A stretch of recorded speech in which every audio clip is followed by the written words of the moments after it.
vez que me dijisteis que, citando a Freud, me decías que madurar es aprender a decepcionarse. Entonces ese proceso de primero idealización, quizás por la relación hurtada, ¿no?, con mi padre, ¿no?, la búsqueda luego del padre. Pero con los padres pasa lo mismo. Yo creo que la adolescencia es una fase de desidealización. Creo que en la adolescencia todo chico ve a su padre mucho más mediocre que lo veía de niño, ¿no? Y hay una especie como de caída, de derrumbe de esa figura. Más que nada porque uno tiene que hacerse contra algo, ¿no? Y yo creo que esa figura del padre le permite al adolescente irse constituyendo, pero por enfrentamiento, ¿no? Así que esa fase de desidealización ocurre siempre. Y luego yo creo que, se lo escucha a muchos hombres, al ser padres, empiezan a ver la función de su propio padre de una manera mucho más profunda. Yo esa experiencia no la tengo porque no he tenido hijos, pero sí tiene que ver con el hecho de madurar, ¿no?, con el hecho de ver las cosas de otra manera. También con que los padres se hacen mayores y de alguna manera el hijo se empieza a convertir en el propio padre de su padre, como que le cuida, como que el padre va haciéndose más niño y el hijo va haciéndose más adulto, por lo cual va cambiando muy profundamente esa relación. Y eso pasa en la vida, o sea que yo creo que con los maestros pasa algo parecido, ¿no? Y este tema de la función, que es algo que le escucho también a Enrique, de Diego, y que tú hablas, ¿no? Porque se ha escrito sobre la madre, padre. Porque claro, cada vez las familias son más... Hay más modelos de familias, y en muchas familias no hay un hombre. Por ejemplo, en familias monoparentales o familias gays, de mujeres, por ejemplo, tal, ¿no? Entonces, como decir, ya no es un asunto de persona masculina, persona femenina, ya es un asunto de los dos sexos, ¿no? Y el padre como mito del hombre y la madre como mito de la mujer, ¿no? Sino que alguien en la pareja, por ejemplo, entre dos mujeres, o dentro de una pareja gay de dos hombres, o en familias monoparentales, igual la madre tiene que hacer las dos funciones. Así que ya no se habla tanto del padre como persona, sino del padre como función, como una especie como de símbolo, que lo puede representar una mujer u otra persona, o no necesariamente un hombre que sea el padre biológico, porque no siempre lo hay, o porque no está, o porque se marchó, o porque el hijo ha sido criado con la pareja de la madre, con un padre adoptivo, digamos, ¿no? Así que lo importante es que haya esa figura, que esa figura sea como un referente, que esté ahí, y que esa figura puede, como digo, la puede jugar una mujer, perfectamente bien, y que no hay otra persona masculina, pues porque no una mujer, ¿no? Pero que es una función más de, como de ir sacando al chico de la endogamia de la madre, de ese mundo tan único, tan particular que se establece entre el hijo y la madre, sobre todo en el campo, claro, ¿no? Y como que es una función como de llevarlo hacia el mundo, por un lado como de sacarlo a un ámbito más amplio que el de la familia, porque el padre es un experto, o el padre como función, es un experto en el mundo externo, es un experto en lo social, ¿no? Digamos, la madre es más la función madre es más una experiencia de cuidado amoroso, de doméstica, ¿no? Así que por un lado es sacarlo hacia el mundo, y por otro lado también una educación en valores, eso que Claudio llama el amor venerativo, o sea, como ser una persona o alguien que cumpla la función de despertar en el hijo el respeto hacia alguien que sabe más que tú, aunque tú no lo entiendas. Me gustó mucho una acepción del término respeto, que para mí siempre ha sido un tanto ambiguo, que no sé si es un juego de palabras, re-espetare, volver a ver a alguien. Claro, verlo con otros ojos, verlo desde otra posición. Pero tiene que ver con eso, como el respeto es... Tú imagínate un niño que en su medio no tenga ningún adulto respetable. Su visión del mundo es una visión caótica, es el mundo como una selva, el mundo como un lugar de corrupción, la autoridad como algo inexistente. Es decir, hay una pérdida muy importante del mundo interno de este chico, donde va a desarrollar, donde va a aprender eso, pues poder apoyarse en alguien que sabe más, y aunque a veces no entienda al padre, pero al menos puede pensar, bueno, él es más mayor y él lo sabe, o sea, figura parental lo sabe, y despertar el respeto yo creo que es importantísimo, como bueno, pues como madurar esa parte de lo que Claudia llama el amor venerativo, si no desarrollas eso, si solamente hay un amor impulsivo o un amor más de protección y de cuidado, más femenino, pues te faltaría el otro aspecto de maduración, que es respetar el conocimiento, respetar a los dioses, respetar los valores, aprender a ponerse ante una actitud admirativa hacia algo que no entiendes, pero que sabes que tiene sentido. Así como dejémoslo ahí. ¿Qué tan propicia es la distancia? Alguna vez escuchaba a un terapeuta, a Paolo Quattrini, precisamente, que decía que la relación del padre con el hijo, o con los hijos, es de una intimidad, pero que no es en dos vías, sino más bien que el padre tiene acceso al hijo, pero que no es bueno que los hijos conozcan demasiado las intimidades de los padres. ¿Cómo lo ves tú eso? Yo creo que en un cierto punto sí. Yo creo que lo que tiene que ver cuando el chico va madurando y creciendo y demás, ¿no? Y haciéndose, como que necesita que esa figura tenga algo de mítico, no porque lo tenga en sí, sino porque uno necesita desde ahí como que es parte de ese respeto o de esa mirada como hacia arriba, ¿no? Así que si enseguida desbarata esa figura porque le ve sus limitaciones, que las tiene y tal y cual, pues es una pena porque no se va a dar ese proceso. Pero si no ocurre eso nunca, también es una desgracia, porque entonces siempre habrá una idealización, una especie como de ceguera de ver a la persona más grande de lo que es, ¿no? Todas las personas tienen sus limitaciones, y cuando se ha pasado cierto momento de maduración, esas limitaciones no te decepcionan en el sentido del adolescente o del joven, ¿no? No eres Dios como yo creía, sino que lo que te dicen es, eres un hombre, y eso es un aprendizaje todavía mucho mejor que el que sea un Dios, ¿no? Porque te lo hace humano y te reconcilia también con tu propia humanidad, con tus propias limitaciones. Si no, uno tiene los modelos intocables fuera, y uno siempre se siente menos, ¿no? Mientras que si el modelo de fuera es un modelo humano, digamos, pues uno también se humaniza con su propio autoconocimiento, ¿no? Porque eso es lo que llaman los psicoanalistas la transferencia: primero te ponen la buena, luego te ponen la mala, luego se enfadan, luego se rebelan, luego respetan, en fin, van pasando por distintas cosas según ellos van también aclarando sus figuras de poder internas, que le pasó con su padre, o con sus maestros, o con sus profesores, ¿no?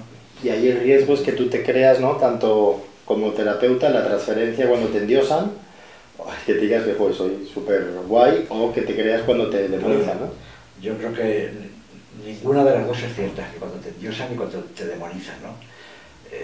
Sino que si lo entiendes como parte del proceso de él, estás un poquito protegido. Yo creo que es bueno protegerte de eso, porque si te endiosan se te va la pinza, y si te demonizan te pones de los nervios, ¿no? Así que yo creo que mantener un poco una cierta distancia de no creérselo del todo, pero saber que es un motor importante para el otro, y que desde ahí hay que explotarlo como explotas tu carácter o el suyo, o las técnicas, o lo que tengas a mano, ¿no?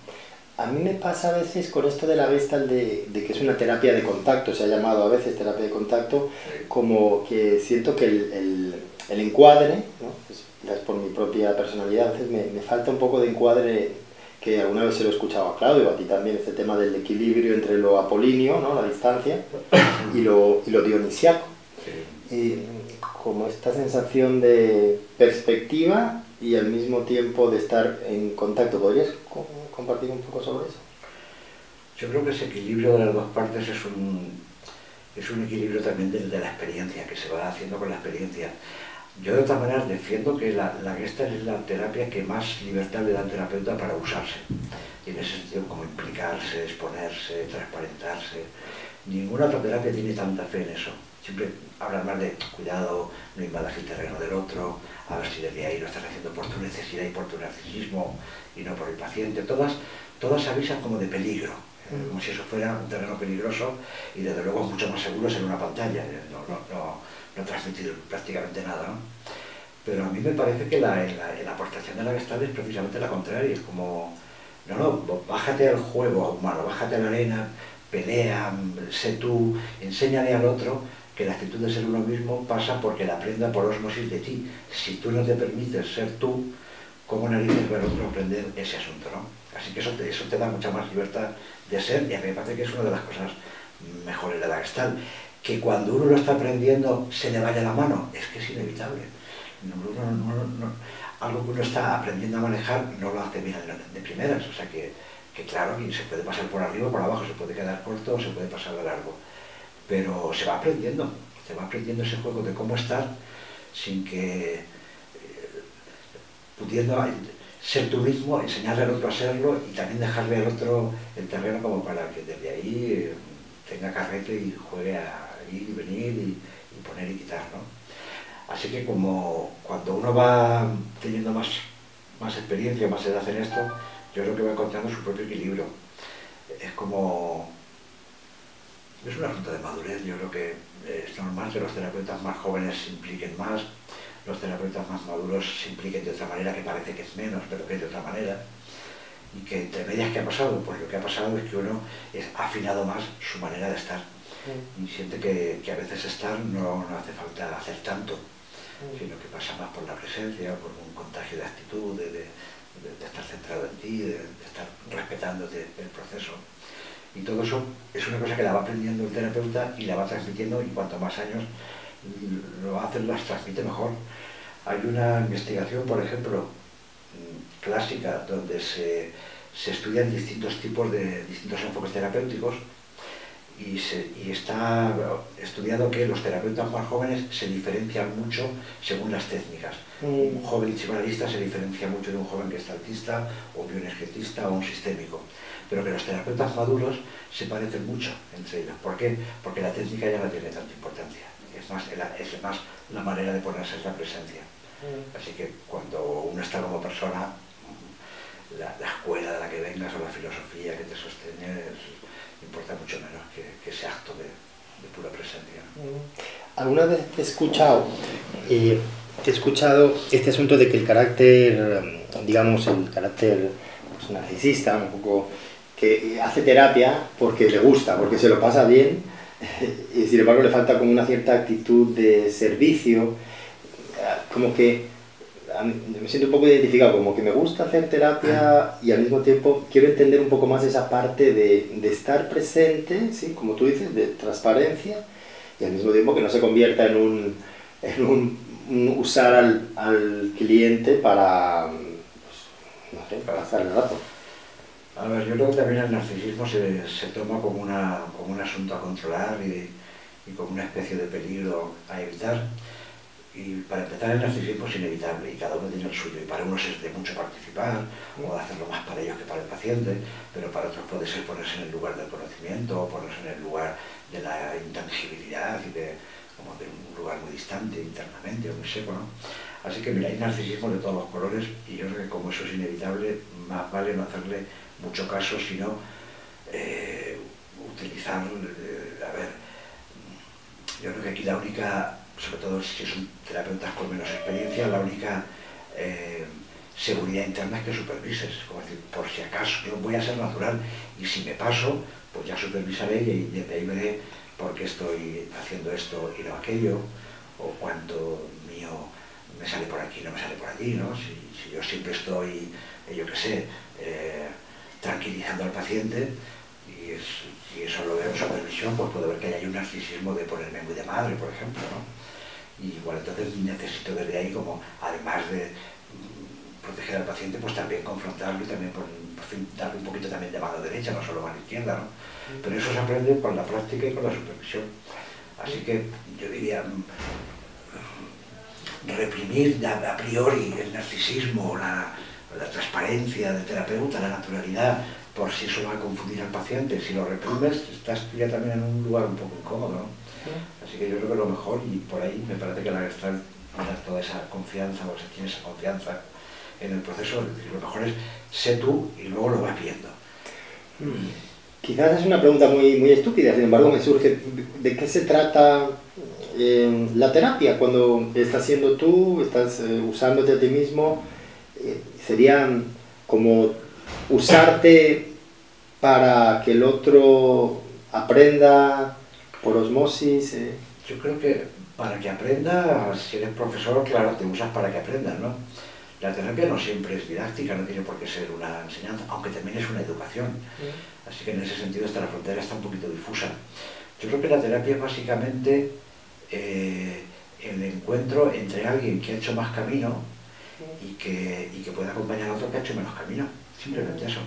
Es decir, que si tú no tienes trabajo interior hecho y si tú no tienes un mínimo de conciencia y tú no tienes un mínimo de autoobservación de ti, de conocimiento tuyo, de haberte trabajado lo tuyo, haberte supervisado y demás, pues entonces poco puedes ayudar al otro. Sería una relación más amistosa, más de tú me cuentas, yo te cuento, nos damos apoyo, nos viene bien, compartimos, pero si es un espacio más terapéutico, realmente más de desarrollo del paciente, eso supone que el terapeuta tiene una serie de cosas también ya miradas y vistas y desde ahí tiene mejor ojo para decirle al paciente por aquí no, o por aquí sí, o atento a esto, o atento a esto otro, o no te vayas por ahí. Entonces necesita uno, es como, no sé, como un guía. Si tú cruzaras una tierra pantanosa, no te buscarías al mejor experto de Harvard en tierras pantanosas, te buscarías al más viejo del lugar que conoce aquello como la palma de la mano, ¿no? Pues por eso, porque lo conocen, va a poder sortear las dificultades y te va a poder llevar hacia otro lado. Así que es eso, que desde ahí aprendas, que desde ahí te eduques, que desde ahí te cures, pues eso son como consecuencias, eso es todo lo que va pasando, eso es todo el sentido último del proceso. Pero el encuentro básicamente es entre alguien que sabe más y que desde ahí te puede ayudar, te puede guiar en el sentido más profundo, si eres un maestro espiritual, o en el sentido más de pura experiencia, de que, bueno, pues yo conozco esta ciudad y tú no, así que te voy a decir cómo se va a la Puerta del Sol para que no te pierdas. Ahí el tema es, ¿se le dice al cliente vaya a la Puerta del Sol o se escucha al cliente dónde quiere ir? Porque es como el tema, ¿no? A veces vienen con un síntoma, yo es que siento tal cosa, quiero que me lo quite. Claro. Y, o sea, a veces he escuchado la metáfora del taxista, del terapeuta como un taxista, creo que se la escuché a Javier Miranda, somos como un taxista, ¿dónde quiere ir el otro? Lo que pasa es que el otro, como no se conoce mucho, tampoco sabe muy bien lo que quiere. Sabe que no está a gusto, sabe que por donde va no es, pero por dónde tenga que ir no lo suele saber porque está bastante ciego a sus propias motivaciones más profundas. Entonces, el terapeuta no es que lo sepa tampoco a dónde tiene que ir el otro, pero sabe un poquito más de que hay falsos caminos, digamos, o hay callejones sin salida, o hay sitios que no corresponden realmente al deseo profundo interno, ¿no? Es decir, imagínate que alguien lo que te trae a la terapia es que es incapaz de amar y te tomas como si eso fuera realmente el problema de la persona. El problema de amar lo tenemos todos los humanos y tenemos toda la vida para aprenderlo, o sea que es una tarea tan larga como la vida. Pero a lo mejor en ese momento la persona en cuestión que está diciendo que no sabe amar, a lo mejor lo que no sabe es estar solo o estar a gusto consigo. Y entonces tú te das cuenta cuando empiezas a trabajar que igual no es tan importante lo que le pase fuera, que no se lo maneja bien, que no lo sabe manejar, con también la parte compulsiva de no poder estar solo o de no poder sostenerse sobre sus propios pies, entonces va a buscar con tanta ansiedad que difícilmente va a salir bien, ¿no? Así que él cree que busca el amor y tú a lo mejor te das cuenta de que lo primero que le haría falta sería que se quisiera un poquito más a sí mismo, ¿no? Entonces, tú lo sabes mejor que él, no es que lo sepas mejor que él, es que tienes un poquito más de experiencia para ver un poco detrás del árbol y ver el bosque, ¿no? Ahí está el tema de dar consejos. Te he escuchado que has dicho, bueno, no vayas por aquí, ve por allá. A veces pasa, ¿no? Las ganas de darle un consejo, o a mí me sirven los consejos, sin embargo, a veces es un poco tabú el tema, ¿no? Bueno, yo creo que también en eso hay mucho mito. Hombre, si tú eres un terapeuta puramente aconsejador, te conviertes en una especie de entrenador, ¿no? De coach o algo así, ¿no? Que sirve y que está bien, ¿no? Yo creo que es mejor que... A ver, los consejos, el problema que tienen es que nunca son muy útiles, porque el que los recibe casi nunca les hace mucho caso. No dar consejos, sino como escuchar a ver qué quiere el otro, y como desde ahí como ayudarle a que limpie un poco sus orientaciones y que limpie más sus motivaciones, ¿no? Y que desde ahí ya sabrá él por dónde tiene que ir, pero que si de vez en cuando tienes que dar un consejo, pues tampoco se me caen los anillos, pues ¿por qué no? Pues ¿por qué no? Igual que estás haciendo también de espejo del otro. Imagínate que el otro no sabe cómo es recibido, si tú no se lo dices, él no lo ve, entonces tú le puedes decir es que miras con una cara de asco, ¿por qué no cambias la cara? Eso es un consejo si quieres, eso es una recomendación, pero está bien que el otro lo escuche porque no sabe cómo es visto. Si tú no se lo dices, no se lo va a decir nadie, ¿no? Sería... Yo creo que recomendaciones, mejor que consejos, pero incluso consejos tampoco está mal. A veces son pacientes únicos que tienes, ¿por qué no te viste de otra manera? Es que das espanto, ¿no? Bueno, y eso te tiene que dificultar en la vida, ¿no? Y a lo mejor esa persona no ha pensado ni remotamente que eso sea un problema o que eso provoque no se sabe qué en los demás, ¿no? Y nadie se lo ha dicho, pues está bien decírselo, ¿no? Quizás primero sería necesario establecer la alianza terapéutica, que te vea como un amigo, como un benefactor, ¿no? Que te vea con el respeto de que alguien, que te tenga el respeto como para escucharte. Porque tú necesitas escucharlo a él, si no lo escuchas al paciente no te enteras de lo que le pasa, aunque te lo imagines, pero no lo sabes. Y también hace falta que él aprenda a escuchar, ¿no? Así que si alguien no lo considera, no lo escuchas. Así que lo importante es que considere al terapeuta lo suficiente como para hacerle un poco de caso. Si no te hace caso, poco vas a poder influir en él, ¿no? Si tú le dices, a ver, habla en primera persona, o respira, o para aquí, y no te hace caso, te va limitando tu capacidad de intervención, ¿no? Así que por lo menos que te haga un poquito de caso, ¿no? Y que te escuchen. Mi estilo es bastante, a veces, como confrontativo a través del humor, a través de la provocación, provocar, llamar hacia, y siento que a veces les toco a los clientes, lo que parece no sé es cómo se quedan, que si el caso que me hacen es más bien por pura, como, ostras, qué fuerte lo que está diciendo. No lo sé, a veces una descarga viene muy bien, porque es como si tienes que poner a las antenas, ¿no? Una provocación, una confrontación inmediata, un desconcierto que le crees al paciente, es una situación como de despertar, como si el otro reaccionara, ¿no? Si siempre trabajas a ese nivel, como de provocación y tal y cual, entonces al otro lo tienes acostumbrado a estímulos externos, ¿no? Como tienes que estuvieras todo el tiempo como pellizcándole para que espabile, ¿no? Y yo creo que tampoco eso es la terapia, ¿no? Pero que de vez en cuando eso viene muy bien, pues yo creo que sí. Yo creo que hay ciertas provocaciones que tienen ese sentido de que te llevan hacia otro lado, que te evocan otros caminos, ¿no? Que te llevan hacia otras partes, o te sacan de la rutina o del adormecimiento en el que estás, ¿no? Yo creo que como todo es que depende del uso, ¿no? Yo creo que me doy cuenta que si solamente sabe provocar, yo creo que levanta mucho trabajo, pero seguramente le vendría bien que aprendiera luego a elaborar eso que ha levantado, ¿no? O poderlo también como trabajar después qué pasa con eso, ¿no? Y cuando tú dices, no sé si les choca o no les choca, eso se lo puedes preguntar a la siguiente sesión, pasado un tiempo, ¿no? Un cierto tiempo, y ¿qué pasó con aquello que te dije? ¿Cómo lo has digerido? ¿Cómo lo has masticado? ¿En qué se ha quedado aquello? Entonces tú también vas sabiendo el efecto de eso. Si fue simplemente una descarga eléctrica para que espabilara, o ha quedado algo más, ¿no? Claro, pasa que yo al trabajar en América, en Colombia, pues los códigos de lo que se puede compartir y no son realmente diferentes. Estábamos reflexionando sobre eso, ¿no? Como que hay cosas que son permitidas, otras que no. Yo utilizo la diferencia cultural, bueno, como soy así un extranjero, pues como hago que no me entero o no me entero, y no... Para que no te pese el código de ellos, no te limites más de la cuenta. Sí, porque siento que mi código extrovertido les ayuda mucho a salirse de su... Claro. Sin embargo, me queda a veces la duda de cómo se habrá quedado fulanita, menganita. Claro. Bueno, yo creo que utilizar el choque cultural también como una apertura de conciencia está muy bien, ¿no? Yo recuerdo que en México me cansaba mucho el estilo tan ceremonioso y tan educado, como que desde ahí era difícil, y a veces había como que entrar por otro lado y romper, pero también recuerdo el efecto que tenía Memo u otros mexicanos cuando venían a España, de romper también el código de aquí y de ponernos en otro lado, ¿no?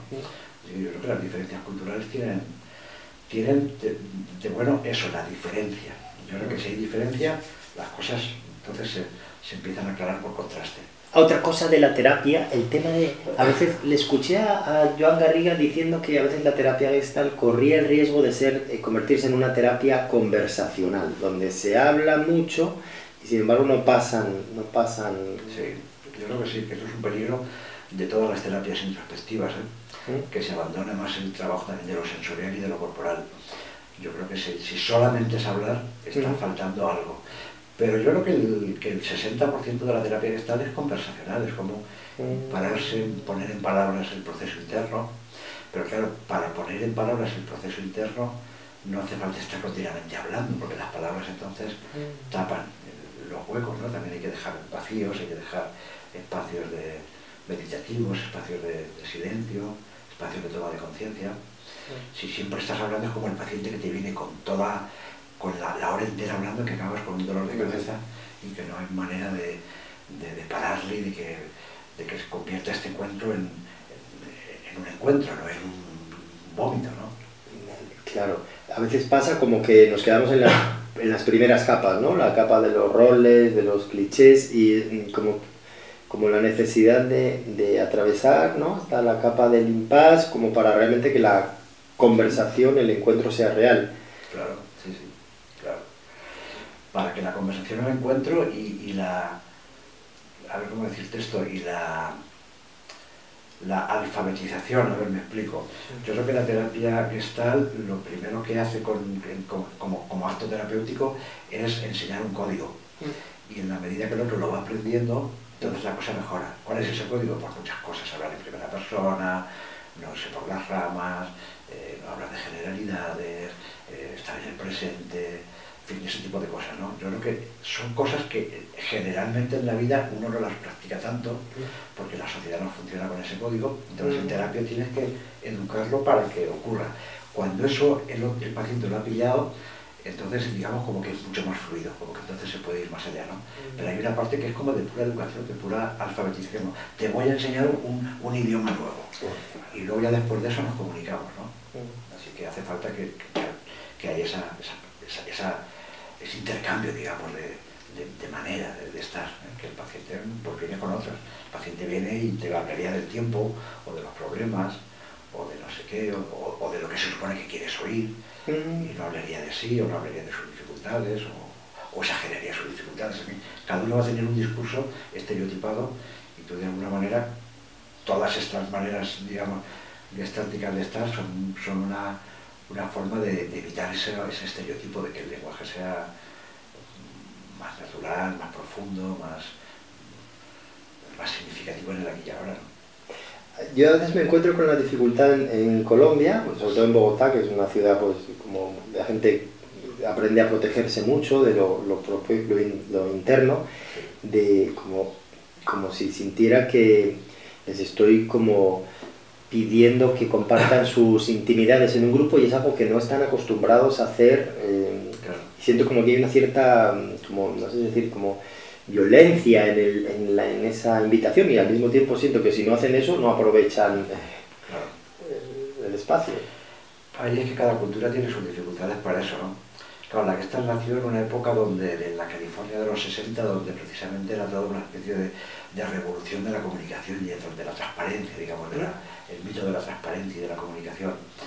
Pero el resto de América no era California. En otros lugares de América sería impensable cosas que se podían hacer en California. Cuando yo empecé a hacer Gestalt también en España, en la época franquista, en los grupos la gente tenía mucho miedo a hablar de él. Siempre había la sospecha de que alguien te podía denunciar, para empezar, ¿no? O de que no sabías con quién te estabas jugando los cuartos, ¿no? Así que había una precaución bastante sensata, digamos, en aquellos tiempos de tanta represión ideológica, ¿no? Así que costaba mucho crear un cierto un clima de confianza, y era importante crearlo para que se pudiera llevar adelante, ¿no? Así que yo creo que han cambiado mucho las cosas en este país. Fíjate que ahora en televisión la gente habla, en estos realities, habla con una desvergüenza de sí, contan cosas que a nuestros abuelos les parecerían impensables que eso se pudieran decir, ni siquiera a un vecino, ¿no? No ya en público y a todo el país. Casi estamos llegando a lo extremo, una especie como de desfachatez, de exhibicionismo, si quieres, ¿no? Pero este país ha cambiado mucho, y me imagino que en Colombia, pues por lo que tú me cuentas, que estará pasando algo parecido, ¿no? Que hace falta un tiempo, digamos, de más confianza social, como para que la gente se abra y se ponga más colaborativa entre sí, ¿no? Sí, yo creo que para eso serviría la terapia individual, quizás, ¿no? Para esa intimidad. Puede ser una forma de que se vaya uno humedeciendo, claro. El problema es que muchos comparten sus intimidades en la terapia individual, y luego en la grupal no se comparten las cosas realmente profundas. Claro, sí. Bueno, eso es parte de la dificultad del grupo y de las ventajas del grupo. Hace falta que el grupo un poco vaya vaya como tirando de eso, ¿no? Como que vaya llegando a niveles más profundos de autenticidad y que la gente vaya pudiendo abrir el grupo, porque lo bueno del grupo es precisamente que eso tuyo, que ya lo sabes o que ya lo has visto en terapia individual, pero que lo puedas compartir en público, ¿no? Que lo puedas compartir ante el otro, que lo escuche el otro. Lo importante del grupo es que eso que tú dices lo escucha mucha gente y te responden, y te dan feedback, te dan devoluciones. Entonces, claro, si no dices nada, o si lo que dices es anodino, pues tampoco vas a tener mucha respuesta. La potencia del grupo decae mucho. Así que bueno, hay que currar un poquito el grupo para que se vaya generando ese nivel de confianza, pero obviamente lleva su tiempo. Claro, ahí es donde yo a veces me uso a mí mismo compartiendo asuntos míos, claro. Y luego digo, uy, ¿será que es propicio? Si no comparto yo, ¿quién comparte? Por lo menos le das un modelo de compartir, claro. Necesitan un modelo, claro, por supuesto. Volviendo un poco a la reflexión de la relación con el padre, con el padre espiritual, pues tú en tu libro tu libro clásico de la terapia Gestalt, La vía del vacío fértil, ¿no? Le dedicas el libro a tus padres, a Paco y Trini, si no estoy mal, sí. Que dices que los padres de aquí son la puerta a los padres del cielo, y a Claudio Naranjo, que te transmitió el espíritu de Fritz Perls y otras muchas cosas. ¿Cómo ves tú este asunto de la relación con el maestro y en este caso con Claudio? A ver, yo creo que es que encontrar un maestro espiritual en la vida, yo creo que es una de las bendiciones más grandes que te pueden caer. Porque cuantísima gente, aunque busque, no lo encuentra o encuentra falsos maestros, que está lleno el mundo de falsos maestros que más bien te estimulan o te indican un poco pequeños mapas para llegar a la salud o a la felicidad, pero no te acompañan en lo que es un proceso de maduración que es más profundo, ¿no? Entonces, para que se dé ese proceso de maduración más profundo hace falta que un maestro sea eso, un buen maestro, pero también hace falta que un discípulo sea un buen discípulo, porque el uno hacia el otro. Tú puedes tener mucho que enseñar, pero si nadie lo quiere recibir, se queda ahí. Digo, tú o el discípulo que te pide te está haciendo maestro, te está diciendo que tienes algo que necesitas, y que es una relación que la una construye a la otra, pero que bueno, luego en la vida hay maestros de muchos calibres, ¿no? Yo he conocido gente de la que he aprendido mucho, pero yo maestros los puedo nombrar a Ignacio y a Claudio. El resto de la gente, pues mira que he aprendido de mucha gente, de muchos profesionales, de muchos colegas, de muchos hermanos también, ¿no? Pero un maestro yo creo que es otra cosa un poquito más allá, como que un maestro es alguien que no sé cómo decir, es difícil explicar estas cosas, pero en realidad un padre biológico tiene el problema de la sangre, que está muy pillado, digamos, por ahí, ¿no? Y un maestro no tiene esa atadura de la sangre. Yo creo que eso le da una libertad mayor como para poderte guiar sin las implicaciones. Entonces es como que en el libro digo una frase que no recuerdo de quién es, que dice que todo padre en realidad es un padre adoptivo.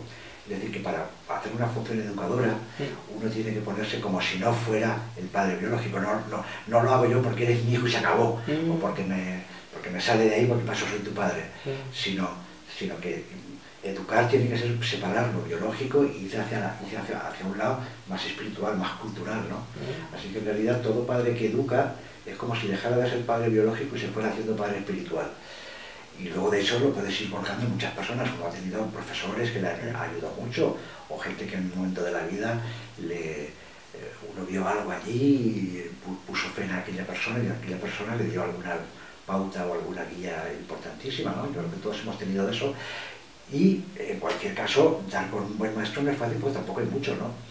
Hasta Claudio decía de Ichazo que a lo mejor era un falso maestro, ¿no? Como a veces se dice de Bourdieu también que era un falso maestro, ¿no? Como que, bueno, entonces, ¿qué es un buen maestro? Pues yo creo que es alguien que ha hecho un proceso tan de depuración de su propio ego, que está como en un nivel un poco trascendido, ¿no?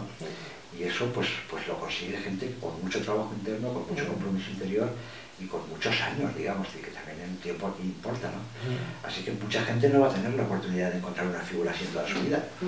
Así que cuando encuentras una, es como decir, Dios mío, me ha tocado la lotería, porque durante el tiempo que sea, lo que dure la relación, que puede ser corta, larga, larguísima, o lo que sea, uno va a tener un referente y uno va a estar también con un nivel de respeto y de atención a las indicaciones de ese maestro que te van a hacer trabajar con un compromiso que si no, no lo tendrías, porque si lo que te dice alguien, tú no le das valor a esa persona, pues tampoco le hace mucho caso, ¿no? Si lo que te dice un maestro, tú le das valor porque es un maestro, eso te hace trabajar. Así que tener un maestro yo creo que es una de las cosas, yo lo siento como un regalo que se lo busca también, porque un buscador yo creo que, por eso se llama buscador, porque está buscando a quién, ¿no? Pero que no siempre se encuentran, uno no tiene siempre la buena suerte de encontrarlo, así que yo lo siento como una bendición, porque yo creo que uno se va yendo también de casa, como cuando se hace mayor de los padres y como cuando se hace más mayor también de los maestros, ¿no? Como tú dices, cuando uno ya se ha alimentado lo suficiente, no tiene sentido quedarte ahí pegado como con una vaca que porque tenga leche no quiere decir que tú necesites ya más leche, igual ya tienes suficiente y lo que te hace falta a ti es dar la tuya o buscar otro tipo de leche o hacer otras cosas, ¿no? Así que yo creo que es importante desde ahí poderse ir, poder salir, ¿no?